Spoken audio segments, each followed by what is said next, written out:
हाँ जी स्टूडेंट, एक बार फिर तो मेरे यूट्यूब चैनल पर साइंस आपके छोटा स्वागत है। मैं थोड़ा अपना जसवीर सिंह जेठू दे। सो आप इलेक्ट्रोस्टैटिक का पहला लैक्चर लाता सी, अज आप दूजा लैक्चर लावांगे। तो स्टूडेंट्स जो मेरा बोर्ड से ना उत्ते नोट्स नहीं बन रहे सी, मैं चाहता कि तुहानूं नोट्स भी बनन। तो उत्ते अपनी डेफिनेशन की गल चल रही सी, quantization of charge. Quantization of charge. So students, quantization of charge की होंदा है, मैं तुहानूं बेसिकली दसता सी भी एक प्रॉपर्टी होंदी है किसी भी चार्ज की। मतलब जो किसी भी बॉडी के चार्ज आ वो इंटीग्रल मल्टीपल होंदा बेस की यूनिट ऑफ चार्ज। सो अगे समझ आऊगा अपना डेफिनेशन बोलो। It is the property of charge. Students दखना दसना कि मेरी लिखाई किस तरह लगती है तुहानूं, तो मैं इनू इंप्रूव करूँगा जो तुहानूं लगदा। It is the property of charge due to which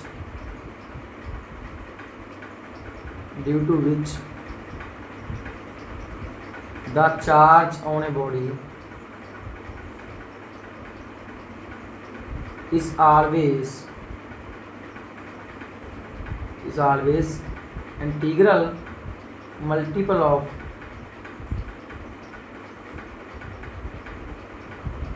basic unit of charge.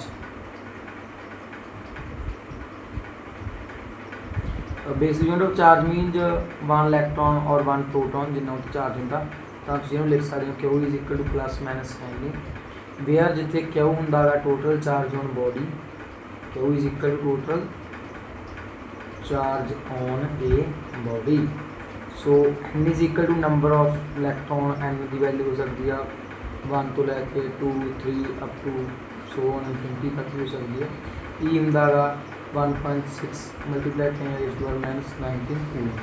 ई मीनज मतलब जिन्ना 1 इलैक्ट्रॉन के चार्ज होंदा, मतलब आप बेसिकली कितने यूज़ किया जाता है, यूज़ किया जाता तुसीं मतलब किसी भी बॉडी के नंबर ऑफ इलैक्ट्रॉन फाइंड करने हैं तो तुसीं ये formula number of electron find कर सकते हो।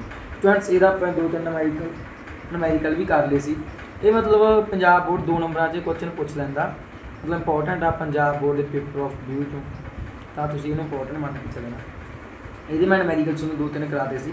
नमैरीकल ये चैप्टर खत्म होने तो बाद भी करा थोड़े बहुते।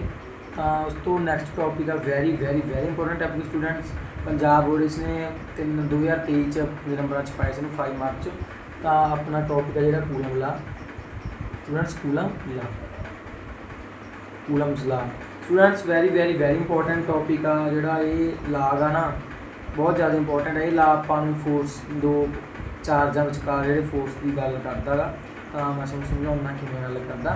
तो सब तो पहला यदि आप डेफिनेशन की गल करते हैं, according to this La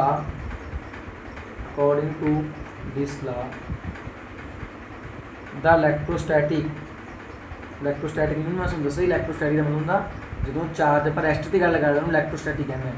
इलैक्ट्रोस्टैटिक force of interaction, electrostatic force of interaction between 2 point charges is directly proportional to the product of charge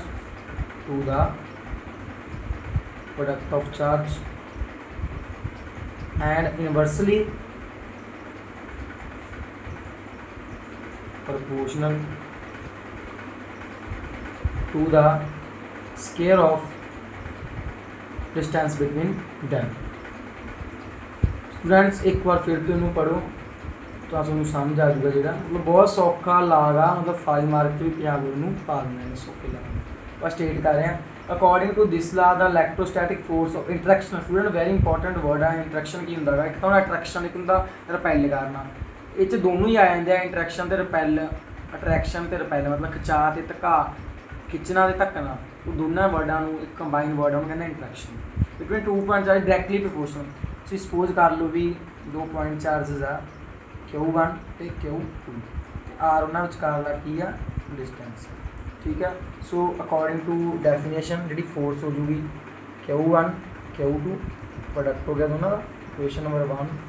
तो जी यूनिवर्सली हो जूगी 1/r²।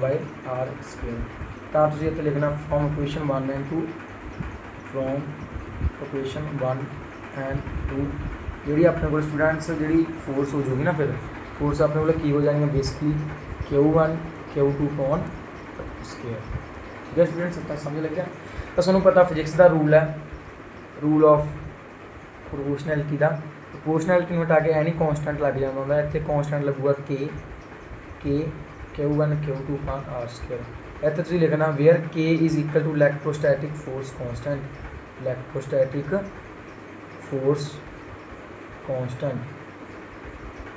स्टूडेंट्स जी के की वैल्यू होंगी है ना, के की वैल्यू 9, जो आप मैथमैटिकली गल करिए 9 गुणा 10 की पावर 9, सो ये जो यूनिट बनाने तो न्यूटन मीटर स्क्वायर कूलम -2।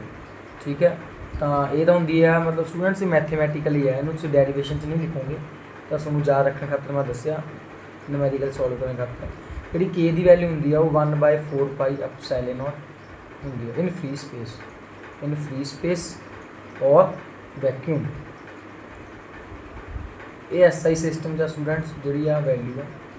तो जी फोर्स फिर अपने को कितनी आ गई 1/4 pi epsilon Q1 Q2 students इन्होंने कहते एप्सिलॉन। ठीक है, ये होंगे मतलब ये वर्ड एप्सिलॉन जिमें ABC आ, जिमें Q आ, ये R आ, इसी तरह यह है एप्सिलॉन। जी ये होंगे ना, ये होंगे की आ where epsilon is equal to absolute electrical permittivity of free space. Students यदी वैल्यू है जी मतलब अड मीडियम अड होंगी है। आप तो फ्री स्पेस और वैक्यूम की गल कर रहे हैं। स्टूडेंट्स थोड़े लिए एक सवाल है, कितों भी मतलब यूट्यूब तो या गूगल तो मैं दसोगे फ्री स्पेस तो वैक्यूम की फ़र्क होंगे। इतने मैं दोनों बराबर लै रहा, तुम दसना कि फ़र्क होंगे। तो जी फोर्स अपने को बेसिकली आ गई F बराबर है 1/4 pi epsilon Q1 Q2 upon R square. ये स्टूडेंट्स अपने को फोर्स आ गई अकॉर्डिंग टू कूलम। तो स्टूडेंट्स जी एप्सिलॉन की मैथमैटिकली वैल्यू होंगी है उनकी 8.85 8.85 मल्टीप्लाई 10⁻⁻12। स्टूडेंट यूनिट तुम आप बनाने, मैं लास्ट बार यूनिट बना के दे रहा है, उस तो बाद यूनिट तुम आप बनाने थोड़ा दसदा किमें बनते हैं।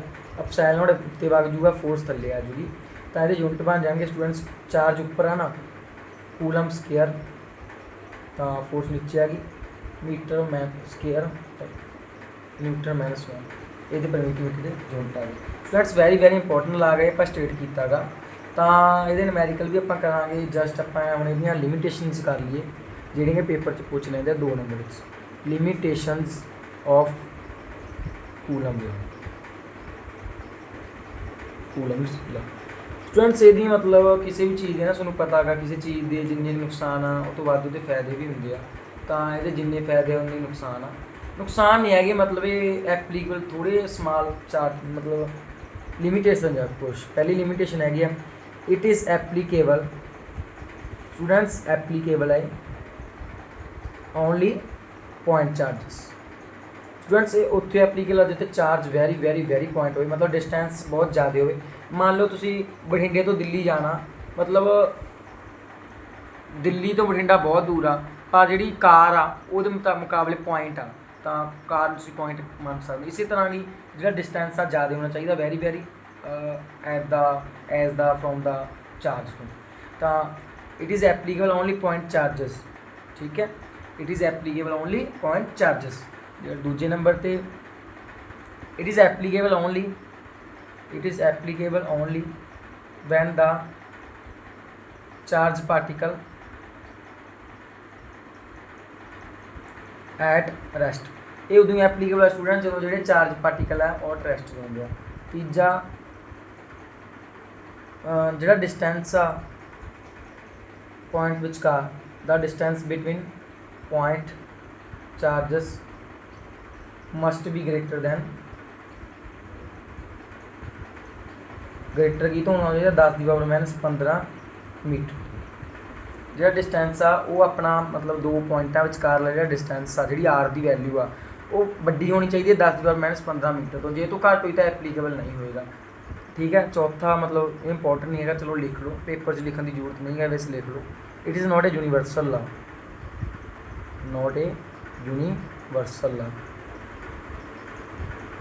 ठीक है, सो स्टूडेंट्स ये सोडा सी कूलम ला।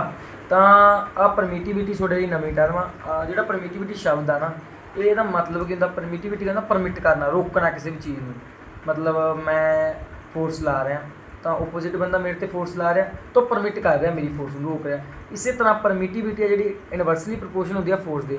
ਪਰਮਿਟਿਵਿਟੀ ਦਾ ਮਤਲਬ ਹੁੰਦਾ ਚੀਜ਼ ਨੂੰ ਰੋਕਣਾ, ਮਤਲਬ ਇਹ ਫੋਰਸ ਨੂੰ ਰੋਕ ਰਹੀ ਆ। ਇੰਨਾ ਤੁਹਾਨੂੰ ਡਿਟੇਲ 'ਚ ਜਾਣ ਦੀ ਲੋੜ ਨਹੀਂ ਹੈ, ਮੈਂ ਤੁਹਾਨੂੰ ਦੱਸ ਰਿਹਾ। ਤਾਂ ਜੇ ਤੁਸੀਂ ਸੁਣਨਾ ਮੇਰੀ ਗੱਲ ਸੁਣ ਲਓ, ਨਹੀਂ ਤਾਂ ਅਸੀਂ ਲੈਕਚਰ ਇੱਥੇ ਤੱਕ ਸੁਣ ਕੇ ਬੰਦ ਕਰ ਸਕਦੇ ਹੋ। ਜਸਟ 1 ਮਿੰਟ ਹੋਰ ਸੁਣ ਲਓ। ਤਾਂ ਜਿਹੜੀ ਪਰਮਿਟਿਵਿਟੀ ਆ, ਉਹ ਜਿਹੜੀ ਏਅਰ ਦੀ ਪਰਮਿਟਿਵਿਟੀ ਆ ਨਾ, ਏਅਰ ਦੀ ਪਰਮਿਟਿਵਿਟੀ 81 ਟਾਈਮ ਜ਼ਿਆਦਾ ਹੁੰਦੀ ਆ ਐਜ਼ ਕੰਪੇਅਰ ਟੂ ਵਾਟਰ। ਤਾਂ ਜਦੋਂ ਪਰਮਿਟਿਵਿਟੀ ਜ਼ਿਆਦਾ ਹੋਊਗੀ, ਤਾਂ ਫੋਰਸ ਕੀ ਹੋਊਗੀ, ਘੱਟ ਹੋਊਗੀ। ਤਾਂ ਵਾਟਰ ਦੀ ਜਿਹੜੀ ਫੋਰਸ ਆ ਘੱਟ ਹੁੰਦੀ ਆ।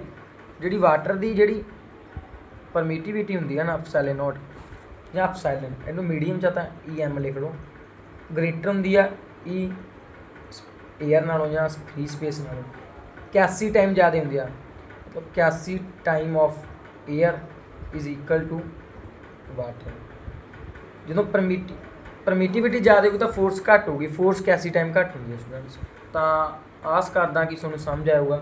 ਕੋਈ ਵੀ ਡਾਊਟ ਹੈ ਸਟੂਡੈਂਟਸ ਤਾਂ ਤੁਹਾਨੂੰ ਮੈਂ ਇੱਕ ਵਾਰ ਫਿਰ ਤੋਂ ਦੱਸਦਾ ਜਿਹੜੀਆਂ ਇੰਪੋਰਟੈਂਟ ਚੀਜ਼ਾਂ ਸਟੂਡੈਂਟ ਇਹ 'ਚ K ਦੀ ਵੈਲਿਊ ਹੈ, ਜਿੱਥੋਂ ਨਿਊਮੈਰੀਕਲ ਕਰਾਂਗੇ ਆਪਾਂ MCQ ਪੱਕਾ ਹੋਊਗਾ ਇਹ 'ਚ ਕੋਈ ਨਾ ਕੋਈ। ਉਸ ਤੋਂ ਬਾਅਦ ਐਪਸਾਈਲਨ ਨੋਟ ਦੀ ਵੈਲਿਊ ਵੀ ਇੰਪੋਰਟੈਂਟ ਹੈ, MCQ ਪੱਕਾ ਆ ਜਾਂਦਾ ਹੁੰਦਾ।